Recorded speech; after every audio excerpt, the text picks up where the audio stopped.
question for you. Have you ever experienced Reiki?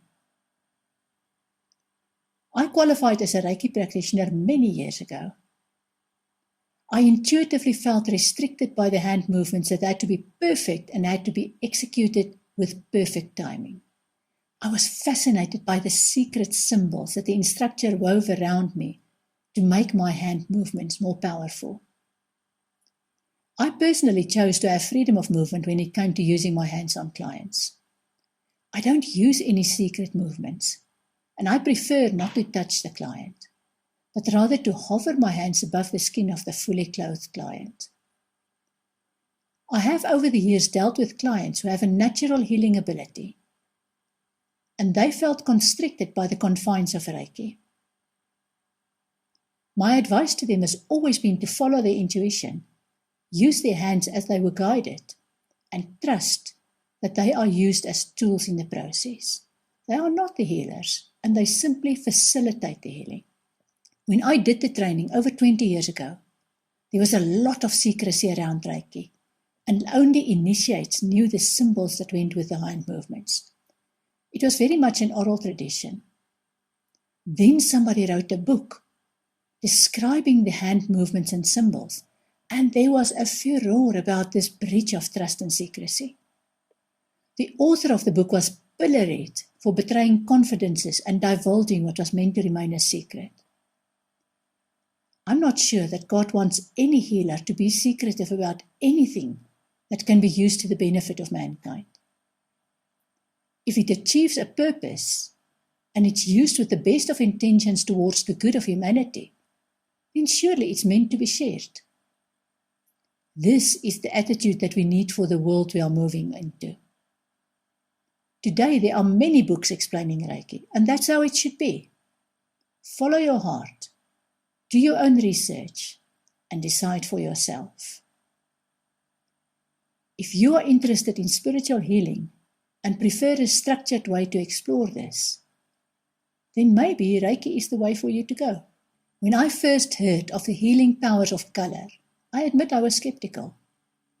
I saw very emotional videos of adults who saw the full spectrum of color for the first time with special glasses. And I asked myself how it was possible for them to recognize, for example, green or red if they supposedly were colorblind. Yes, I did learn about red-green deficiency at university, but I assumed that people who suffered from that deficiency could simply not see the colors red or green. Then I discovered a color chart that indicates how people with those deficiencies see color. Imagine seeing a milky pink and learning that other people call that green. Then one day you can see green. Of course, it will bowl you over to see a vibrant green for the first time. Or imagine learning that what you see as a sickly olive green come orangey yellow is called red. And then you first see true red. It would make anyone experiencing that feel emotional. If you have any doubts about the impact of colors on people, show them a rainbow and watch their expressions. Have you noticed that the colors of the rainbow are arranged in the same sequence as the colors of the chakras and the aura layers? Here's a question for you. Once you become aware of the impact of color on your life, you'll notice your favorite color that you like to wear or use to decorate your home. What does your choice say about you? You don't need to be able to see colors before you can feel the physical impact of the color on your body. For example, scientists have proven that the color blue lowers your blood pressure and the activity of your brainwaves. Rays of blue light are used to treat babies with jaundice. There have been experiments that proved pink neutralizes aggressive behavior. A sheriff in Maricopa County in Arizona in the United States became known for the conditions in his tent prison, where convicted prisoners wore pink underwear and pink t-shirts with the words clean and sober printed on them. Some hospitals use bright colors in rooms for the treatment of short-term patients, and muted colors in rooms that are used for the treatment of seriously ill patients. The use of colors to treat illness is not a new development. In the city of Atlantis, which existed about 9,000 years ago and which eventually was swallowed up by the sea after an earthquake, physical, emotional, and spiritual illness were treated with color and light. In Heliopolis, an ancient Egyptian city of the sun and the cult center of the god Atun, which existed from the 3rd millennium before Christ to more or less the time of Christ, there were temples that were infused with color and light and designed for their healing qualities. The ancient Chinese placed patients with epilepsy on violent carpets and in a room with violet veils covering the windows to lessen their discomfort. Patients with scarlet fever were clothed in red and treated with red light beams.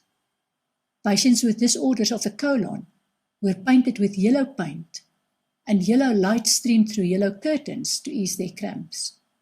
In more recent times, color therapy implied that colored beams are aimed at drinking water, and that food is chosen for their color.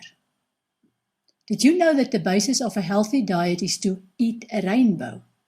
In other words, ensure that you fill your plate with the freshest, most colorful food you can find, and to represent different colors.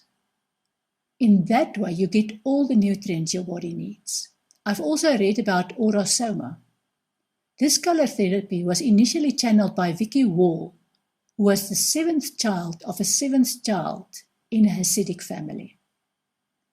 The Hasidic movement is a mystical Jewish movement that was founded in Poland in the 18th century. Male members of this cult are known for the lovely curls framing their faces, based on the biblical injunction not to cut their hair on the sides of their head. Vicky Wall channeled the information from her deceased father, who was a Kabbalist, a follower of the ancient Jewish mystical tradition of the Kabbalah. If you have doubt about deceased people being able to impart such knowledge, wait until I tell you about medbeds in a moment. Aurosoma consists of a range of bottles with oil and water in the same bottle. The oil is mixed with one color and the water is mixed with a different color. The formulas for mixing the color are based on a combination of minerals, plants, colors, and light. Apparently the combinations, when applied on the true aura just above the navel, have an extraordinary healing benefit. The Aurosoma practitioners distinguish between this true aura and the electromagnetic field around the body.